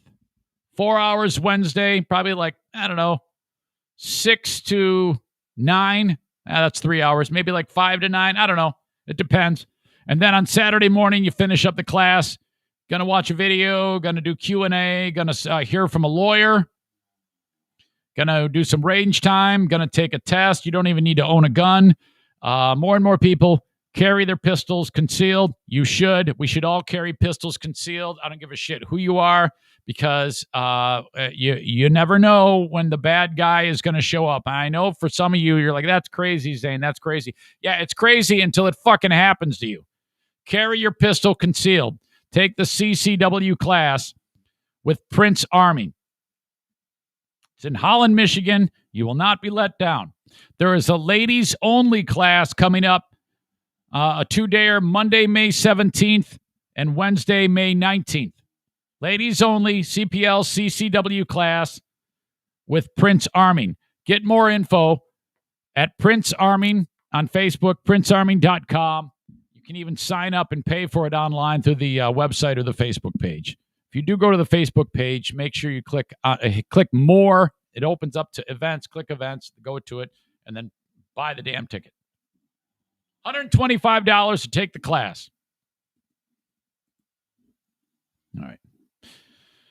The marketing brilliance of Lil, is that how you say it? Lil NAS X is absolutely awesome. Lil NAS X Satan shoes are on frickin' fire. Forget the fact that the shoes sold out immediately. 666 pairs were sold at $1,018 per pair. 666 morons bought these shoes. Okay, how did this happen? How did Nike make a devil shoe that Lil NAS X says actually contains a drop of human blood? There's 66 cc's of red ink to make the shoe, and 1 drop of human blood is mixed into it, according to Lil NAS X. Now, you know it isn't. They're just saying that shit. That isn't true at all. But Lil NAS X is going with this whole Satan thing to sell shoes and to be famous. And it's freaking working because the world is on its ear over this. My God. He's pimping this thing. And here's the thing. The company known as Mischief did aftermarket work on the shoe. They took the typical Nike Air shoe and then they customized it. And Mischief is MSCHF. Okay? And they did like an aftermarket deal on the shoe. And now Nike is suing Lil NAS X. This is all good. If you have Nike suing you, and they're not making the shoes to make money, okay? Because they're only selling 666 pairs of these shoes. So whatever. And this guy's already super rich as it is. It's all about publicity. And this is absolutely the way you do it. You've got governors denouncing this guy. You've got Nike is suing him. In a second, all these shoes sold. Every idiot in the world is talking about these. And you know what's going to be crazy is you're going to see a lot of people saying, oh, it's terrible. What will we think of the children? Oh, my God, don't we care about kids? And he loves Satan. You fucking idiots. You stupid jackasses. He doesn't love Eddie. He doesn't love Satan. He doesn't love Satan. He doesn't love you. He doesn't love Jesus. I don't know. He might love Jesus. But I know he didn't love Satan. He's making a fucking shoe to get everybody all wound up for publicity. I didn't even know who this fucker was prior to this. I've never heard his music, but here I am, 50-year-old white guy talking about Lil NAS X because it's fucking great. It's marketing brilliance. I love this. They took the Nike Air Max 97s that have red embroidery on the side. They added a bronze pentagram attached to the laces. They put in a red sock liner and some red ink, as they say, with one drop of human blood in the sneaker's midsole. So they put like 6 cents of modifications on the shoe. It was launched to promote Lil NAS X's new music video for the song Montero. There, that's the snake in the grass right there. It is the song. The song is the rapper's most public embrace of his sexuality. I have no idea what his sexuality is. I don't know, and I don't care. I'm just focused on all the uproar and all the fucking stuffed shirt assholes who are freaking out over this. It's an embrace of his sexuality and rejection of the forces that once kept him closeted. In the video, he pole dances to hell and gives the devil a lap dance.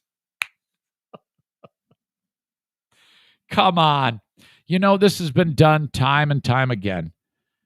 Before Lil NAS X, there were other artists who've done the same thing. You just do something that's off the beaten path, get people talking about you, boom, you're a multimillionaire. Before him, it was Marilyn Manson. Now, it turns out that Marilyn Manson had his own sideshow of horrible behavior that has pretty much wiped him out. Nick, don't cancel Marilyn Manson, man. All he did was beat the shit out of women. He should be allowed to be free. Fucking Marilyn Manson's gonna wrap himself in a "don't tread on me" flag. Shut up. But Manson, I mean, there's no mistaking. The shock ability is what made him a household name. It wasn't that his music was any good. Come on. Before him, it was fucking Alice Cooper. AC/DC embraced the whole devil thing. I remember when I was a kid growing up when the Highway to Hell album came out, and Angus is on the cover. He's got a tail. He's got devil horns. Oh, my God. The album's called Highway to Hell. And everybody was like, oh, my God. What are we going to do? We're going to save the children. Oh, my God. And everybody bought the record. So Ozzy Osbourne. Fuck.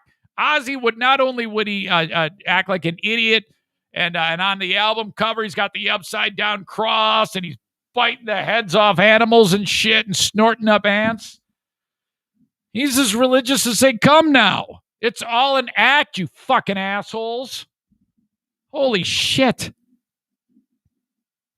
And everybody is just falling in line trying to end this. And this is all music to the ears of Lil NAS X. I'm so happy that this is happening. People will be angry. They'll say I'm pushing an agenda, he wrote on Twitter after the song debuted. But the truth is, I am. The agenda to make people stay the fuck out of other people's lives and stop dictating who they should be. All right, there you go. He's taking a stand. The shoes sold out Monday within 1 minute for $1,000 to $18 each. Hours later, Nike filed suit, asking the court to stop mischief from actually distributing the shoes. Nike's also asking the company to pay for the damage done to its brand for making significant changes to the original Air Max 97 design without its approval or authorization. I actually think that they should be rewarded for that because they made the Nike shoe look like a devil shoe. And so, yeah, I actually think that that Mischief should have to compensate Nike for that. And if I'm Mischief, I'd say money well spent. Here you go. Pay them. Doesn't matter. They're doing this to get the publicity. Nike has not and does not approve or authorize Mischief's customized Satan shoes. The company's attorneys wrote in the complaint decisions about what products to put the swoosh on belong to Nike, not to third parties like Mischief. All right, fine. Nike also alleged that the satanic details were likely to be considered sanctioned by the massive shoe company. Yes. And that is, why? Why will people think that Nike is actually selling devil shoes? It's very simple. The world is fucking stupid. Okay? No one is going to take the 30 seconds to read the story behind it. No one is going to do their work. They're just going to see a headline and say, oh my God. Oh, I am outraged. Oh, no. To back up its claim that its brand was being hurt by the satanic shoes, Nike's court filing includes screenshots of online comments from idiots promising not to buy Nike products in the future. 100% cray-cray. They need Jesus, one person wrote. Nobody hates Jesus.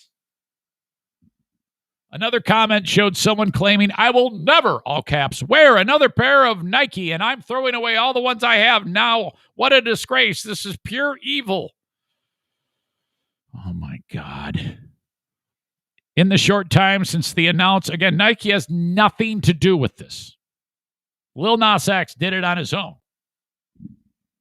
In the short time since the announcement of the Satan shoes, Nike has suffered significant harm to its goodwill, including among consumers who believe that Nike is endorsing Satanism. It should add there, and that are stupid. Nike claimed in the suit. And Nike's right. They should be compensated for this. Mischief did not immediately respond to BuzzFeed's request for comment regarding the suit. In fact, the Mischief company founder was formerly a BuzzFeed advertising employee. So they're like, hey, man, fucking talk to us. What the fuck's going on? The guy's not even talking, or girl. The company previously went viral for another modified Nike, the Jesus shoes, which did not prompt a lawsuit. They did the Jesus shoes too? Meanwhile, Lil NAS X is leaning into this with various memes that he's posting. He is also defending his music, telling critics, I am not going to spend my entire career trying to cater to your children. That is your job. All right, this is where it gets even more fun. Because of now you're getting people who are not smart enough to figure out what's going on here, who are leaders of people. Well, governors. I'm talking about Kristi Noem. Conservative outlets and personalities are now getting involved, including Fox News hosts who have been among the most prominent critics of the shoes. Quote, our kids are being told that this kind of product is not only okay, it's exclusive, said South Dakota Governor Kristi Noem. But do you know what's more exclusive? Their God-given eternal soul. This dumb fuck thinks that the shoes are making them satanic followers. You fucking asshole. The only reason why kids buy shoes like this is to watch old assholes lose their shit on Twitter like you. Oh my God. And this, again, adds to the mystique of Lil NAS X. He is like, yes, I got a fucking white, super hot governor, old lady to bitch about me to all of her constituents in South Dakota. Thank God. More, pile it on. Holy shit. And then in this segment, it was on Fox and Friends, Pete Hegsworth, another idiot, interjected. There was a news report talking about the shoes. Okay, just telling the story about Lil NAS X and his stupid Satan shoes. And this idiot goes, you know who makes them? Nike. Ha! He decreed what he called Nike-made Satan shoes, adding, I'm not kidding. Look it up. His claim, however, was immediately corrected by the meteorologist on the show, Adam Klotz, who said, no, they're not Nike. They're Nike shoes, but there's an aftermarket middleman who bought Nike shoes and is turning them into these. Nike is not making these shoes. I'm positive about that. And the idiot should have said, the weatherman should have said, so you're wrong. So shut the fuck up.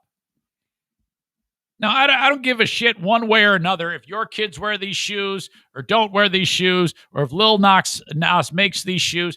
It's just the fact that all these idiots falling over themselves that are completely missing the point and helping Lil NAS X. You're just a bunch of idiots.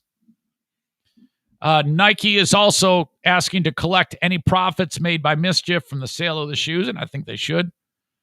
Nike finishes this by saying Mischief has attempted to capitalize on Nike's valuable reputation and customer goodwill by using the Nike asserted marks and our confusingly similar marks in a manner that is likely to cause consumers and potential customers to believe that Mischief Satan shoes are associated with Nike when they are not, the suit reads. Oh my God, is this great? I love this. Absolutely fantastic. Brilliant marketing by Lil NAS X. I mean, seriously, this is textbook. This is so fantastic. I admire the marketing. I really, really do. Okay. Hey, if you got a business, I want to put you on the podcast. Okay. Join the many businesses that I already talk about each and every show. And I have thousands of people hear about your business front and center, either on the live stream of my show or on the audio podcast that I publish as soon as I'm done with the live stream. You can be seen with signage. You can be heard on the live streams and the audio podcast. I promote you on my Facebook and my Twitter. And it's a great relationship. Everything's a handshake deal. I've never done anything but a handshake deal. I've had dozens and dozens of sponsors over the years, and they've all been like, yeah, it's pretty much what he says. Sign up. Give me some cash. I talk about you. The supporters of the podcast then call on you for whatever it is that you have under your umbrella of whatever it is that you're selling, I guess. Send me an email, eric@ericzaneshow.com, and I'll tell you all about it and how it works. It's about a tenth of the cost of radio with the same amount of effectiveness. Thank you to Gift of Life Michigan for banging on my door to have me talk about their initiatives and getting people to sign up, fill out their donor cards. Thank you so much, being that I am a living kidney donor. I love the idea of working with them and trying to encourage you to give the gift of life. Now, I've never really gone down the road of saying, hey, I want you to give one of your kidneys. I've been more of a, if you feel like that is something you're interested in doing, maybe you know somebody who you are going to save their life. And I am living proof that this is not that big of a deal. I'll tell you honestly that there was about 10 hours of time after my surgery where I was like, what the fuck have I done? Holy shit, what a mistake. And then the pain meds really started to work, and I said, it's not so bad. I forget that I even gave it away, honestly. It's so not an issue. Back to 100%. I was lifting weights in 6 weeks after the surgery, walking, running. Everything's back to normal, back to eating like an idiot, like I should not. If you feel like this is something you're interested in, send me an email, eric@ericzaneshow.com. I work with Gift of Life, and they focus more on organ donation in the event that you pass. And all I'm asking you to do is click on their logo at ericzaneshow.com and then fill out the organ donor card, man. You've got 8. You can save 8 lives with what's inside of you. That's true. You can affect and greatly improve the lives of 75 people with your tissue and your corneas. I know everything there is to know about organ donation. I lived it. I do it. And I want you to be a part of it too. Gift of Life, Michigan. Click on their logo at ericzaneshow.com. Thank you for letting me talk about it. A&E Heating and Cooling. If you're in West Michigan, you need the furnace, you need the air conditioning service, this is who you call. 616-516-8579. They're awesome. Joe Martinez. We're getting close to when people are going to be getting their air conditioning tuned up because it's coming, man. The warm months will be here before you know it.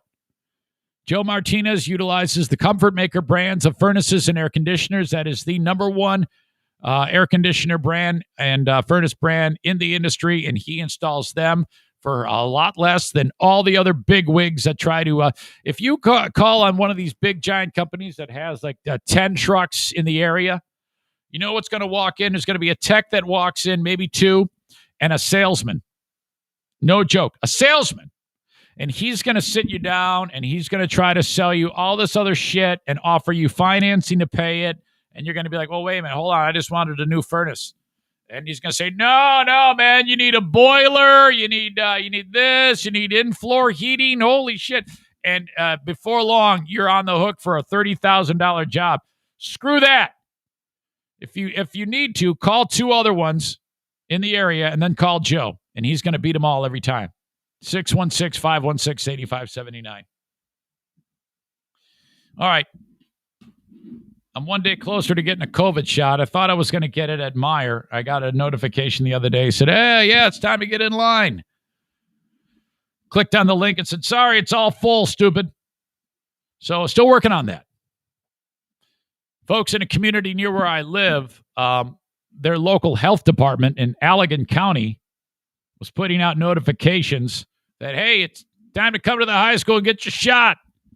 And people left and right were getting the link and then showing up. And then they get there.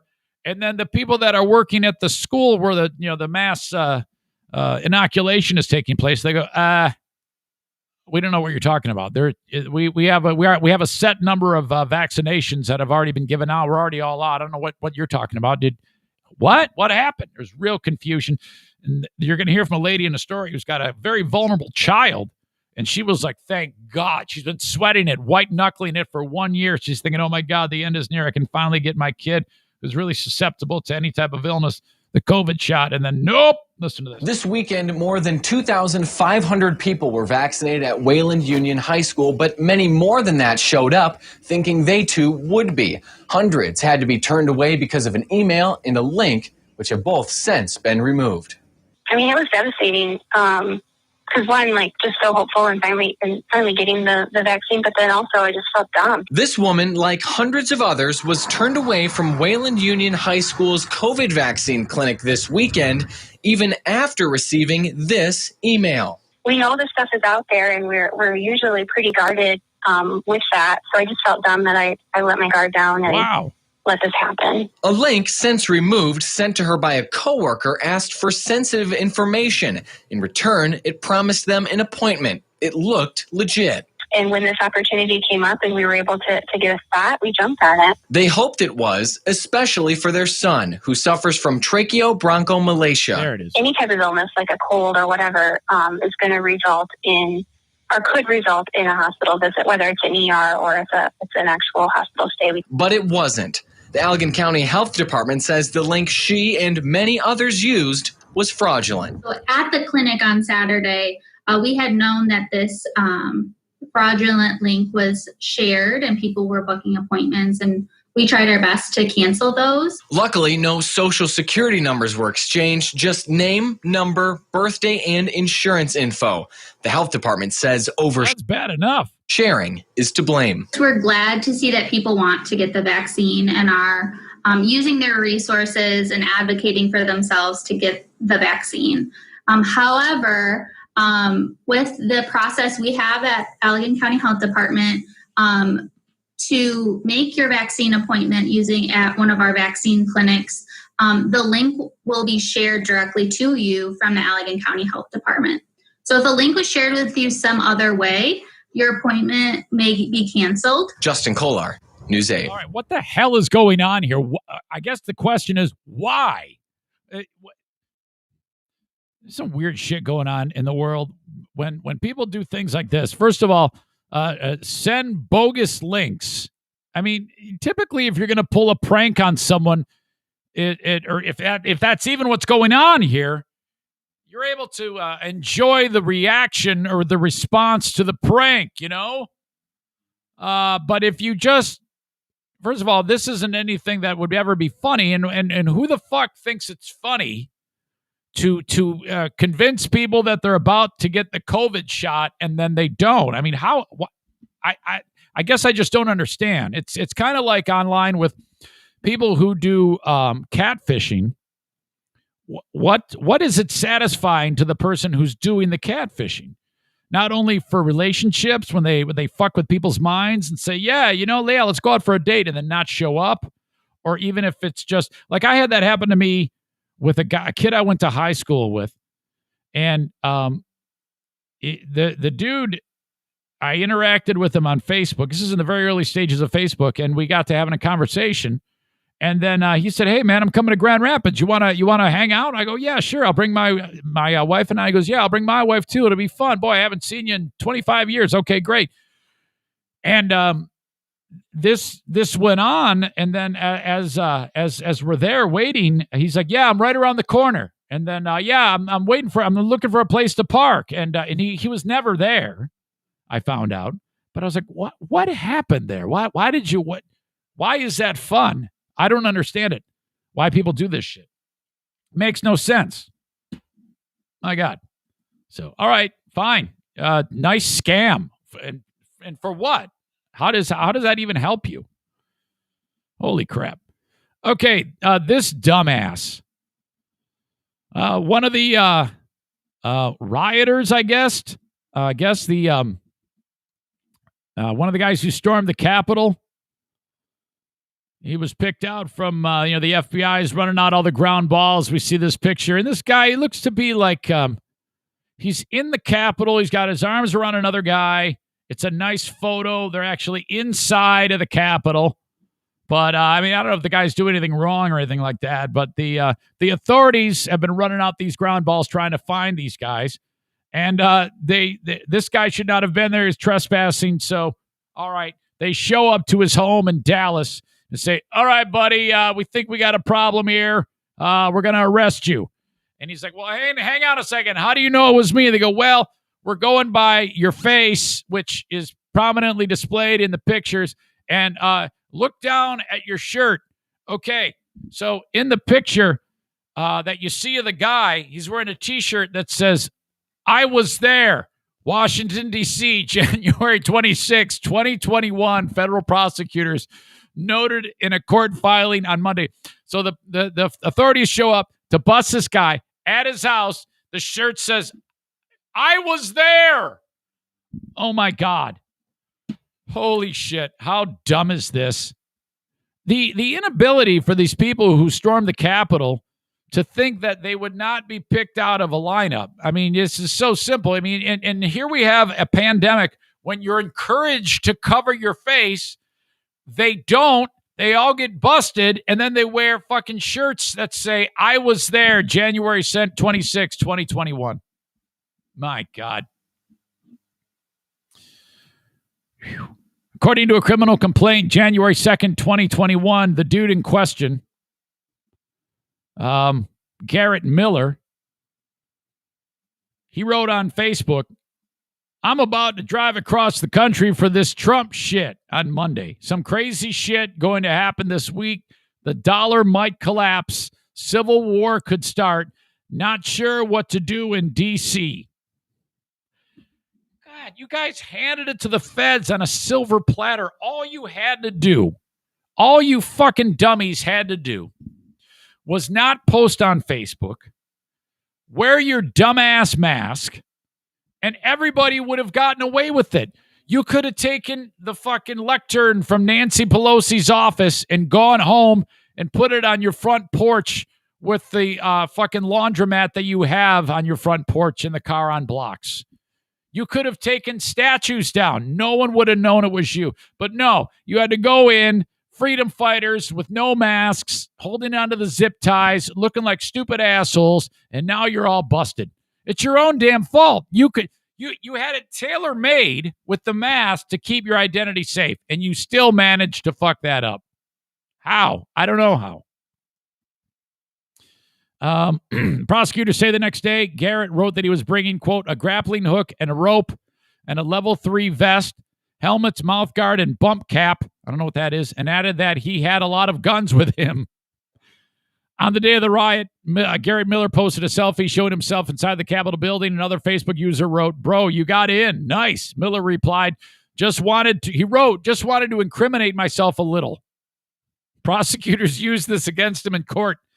Miller joined the mob that breached the Capitol building, probably with the guy up the road here who's running for governor in Michigan, and later threatened to kill New York Representative Alexandria Ocasio-Cortez, who I think is just the prettiest thing, by the way.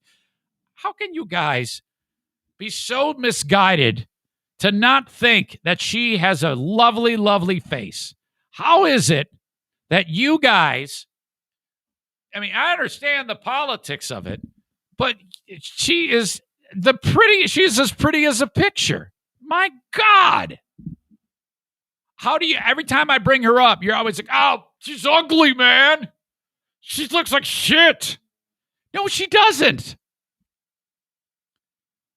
He threatened to kill her.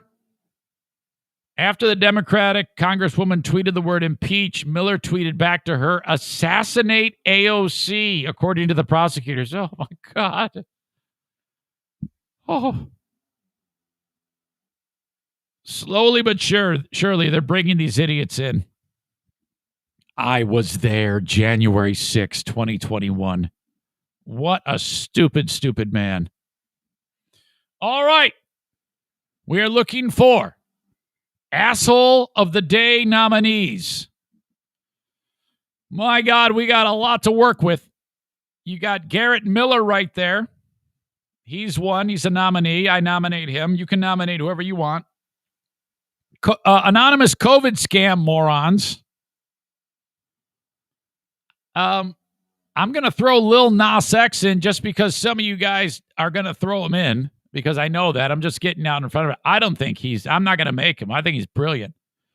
I think it should be Lil NAS X because he damaged the Nike name. That wasn't cool. So, yeah, I guess he's kind of an asshole of the day nominee. But not for the reasons probably that you think he should be asshole of the day. Christy Noem for thinking that shoes can make people turn to the devil. You get an asshole of the day nomination in my eyes. Billy Kim, the dumb son of a bitch who made Ook and Gluck go away. Fuck you. To me, that's the asshole of the day. That's an early favorite. Also, Dave Pilkey for being a huge pussy, the writer of Captain Underpants, and Scholastic for bending over and taking it from this guy.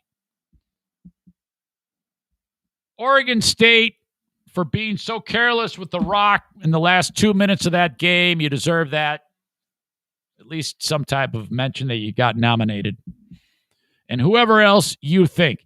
Could be me for some of my points of view. You can throw me in there. I'm probably not going to make myself asshole of the day. You guys tried to, but I took it back the other day. Okay. I also have an email of the day coming up. We'll get to that. This show continues later on today on Patreon. In fact, I'm very, very busy today. I'm going to finish this podcast up in moments, and then at 10:30 for Patreon, we will play Smarter Than a Former Drug Dealer trivia. T.O. in South Dakota is going to take on Dale.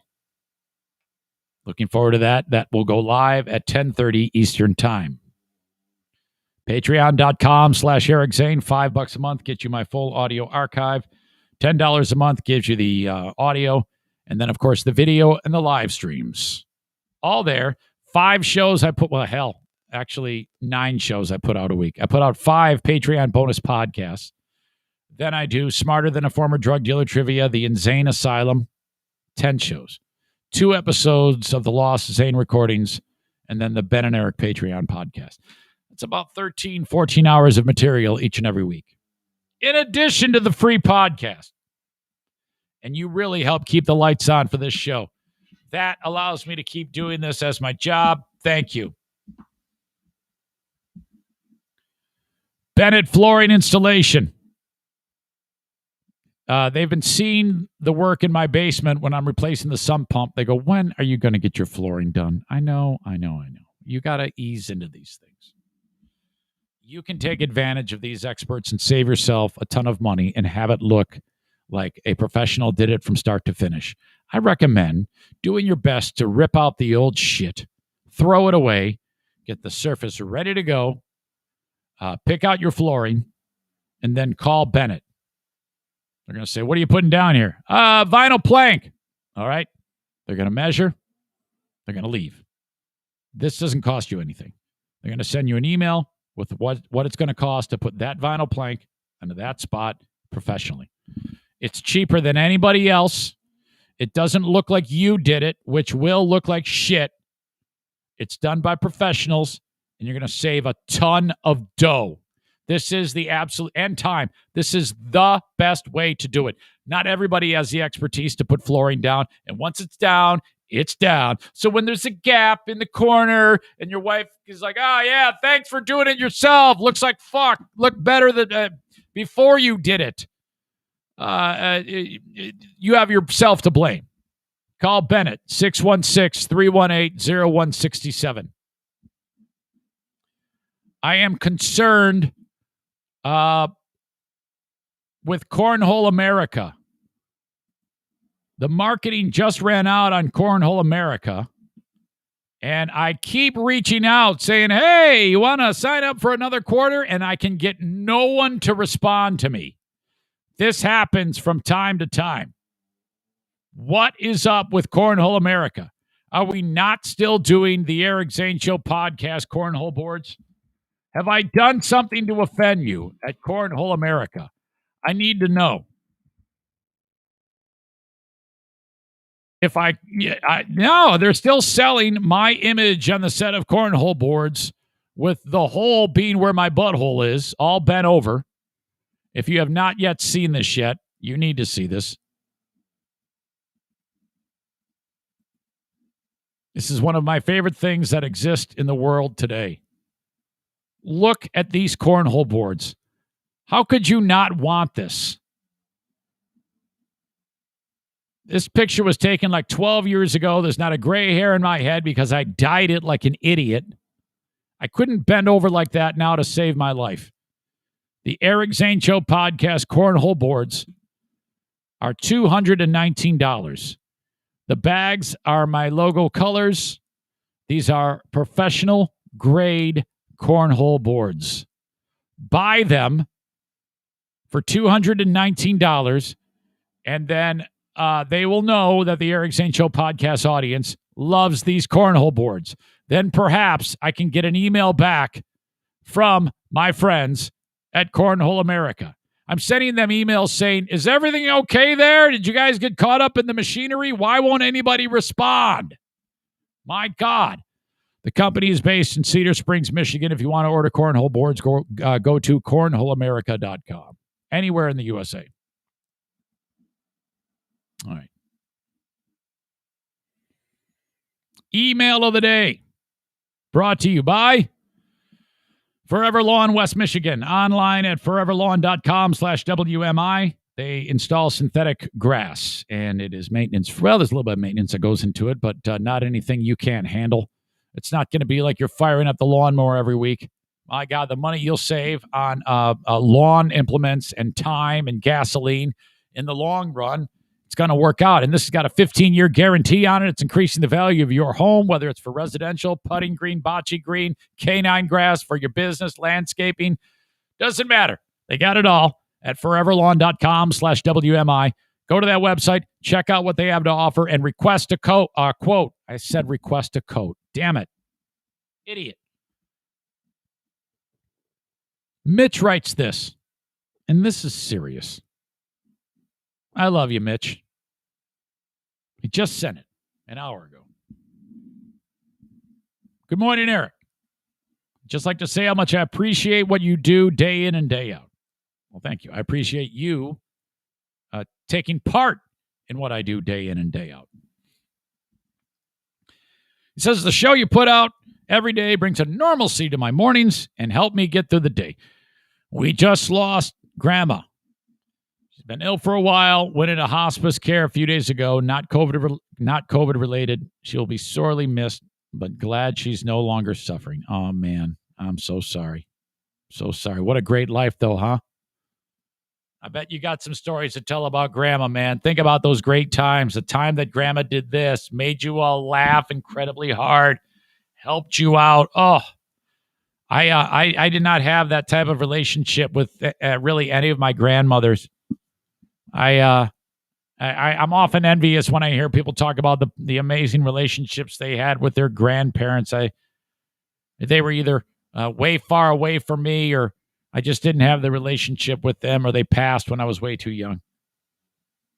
You're lucky to have lived so far in your life, Mitch, to have been able to experience in your adult life a grandmother who takes care of your, I guess that would be her great grandkids.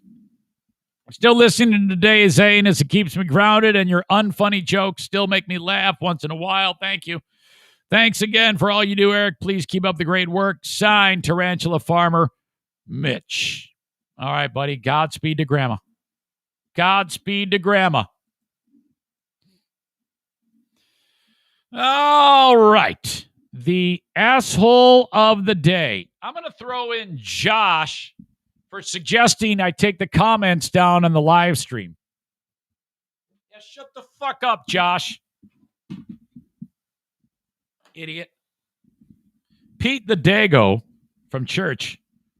Excuse me. Was asshole of the day yesterday. He's now done.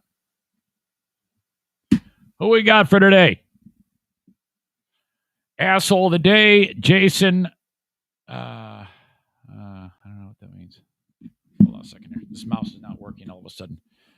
Chris says $219 for cornhole boards. Ouch. Yeah, dude, but they're the best in the business. They're going to last you forever. If you want the shitty kind for $30, go to Meijer. And when those things flame out after they get left in the rain, my God, good luck with that. Asshole of the day, Josh, for being Amanda and Kenny-like, telling you how to run your show. Yeah, I agree with that. You're right. That happens from time to time. Yeah, do what I like. Don't do what you like. Another vote for Josh. Uh-oh. Oh, man. I'm just throwing it out there.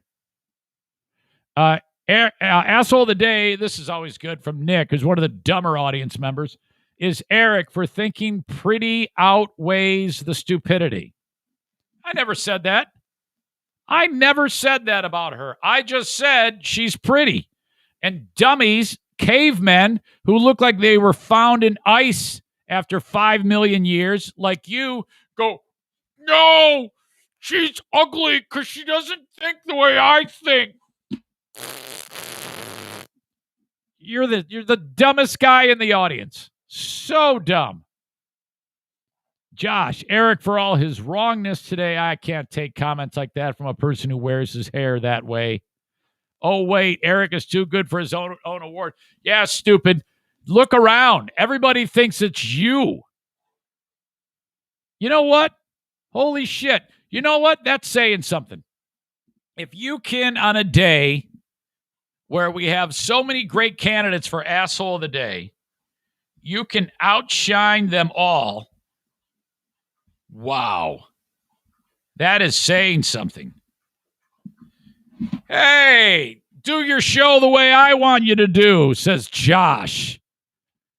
Kenny tried that more than once. Amanda's tried that more than once. No. You have won the asshole of the day. Congratulations. I don't like shit. Josh has won asshole of the day. Congratulations. If I had a t-shirt to give you, I'd give it to you. Just like that. There we go. That's going to do it. That's going to put the wraps on this show. Thank you to Chad Zumach for listening so intently. Your day is coming, man. This is not going to be good. This is going to break very badly for you, Chad. The countdown is on to April 11th. Okay, folks, till next time, thank you very much. Have a great day. I'll talk to you with Smarter Than a Former Drug Dealer trivia happens shortly, and then the Patreon bonus. Okay, till next time. Bye-bye.